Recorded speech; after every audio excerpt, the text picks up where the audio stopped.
SpongeBob cut off a piece of himself, and a tiny SpongeBob was born. Patrick also ripped off his own head and created a tiny Patrick. Then, they exchanged their little clones with each other. After returning home, tiny Patrick was extremely excited. SpongeBob even took off the clothes from his teddy bear and put them on tiny Patrick. Meanwhile, tiny SpongeBob had become Patrick's babysitter. The next day, SpongeBob brought tiny Patrick to work. Using a small grill, he made a tiny Krabby Patty for him. But when tiny Patrick saw the larger patties, he was no longer satisfied with the tiny one. He immediately jumped toward the grill. Luckily, SpongeBob stopped him in time and prevented him from getting hurt. Then, tiny Patrick spotted the French fries. He quietly approached the fryer and was about to jump into the hot oil. Thankfully, SpongeBob caught him just in time. With no other choice, SpongeBob tied tiny Patrick to himself with a rope, but tiny Patrick clearly wasn't happy about it.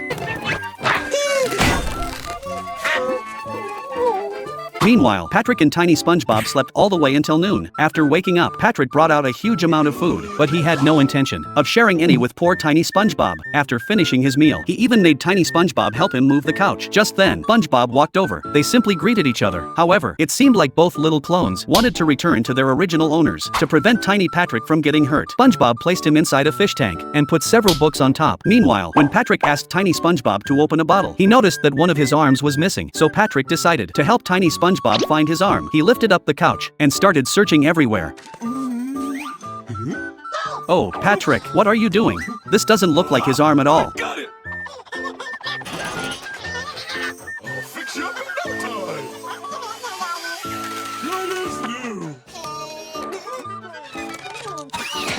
Unable to take it anymore, tiny SpongeBob waited until Patrick fell asleep and secretly escaped. He made his way back to the pineapple house. There, he discovered tiny Patrick trapped inside the fish tank, so he used a toy arm and successfully rescued tiny Patrick. It was clear that tiny SpongeBob had been treated terribly, so they decided to get revenge. The next day, SpongeBob woke up and found that he and Patrick had been tied to the floor. The two little clones took out their weapons and prepared to carry out their revenge.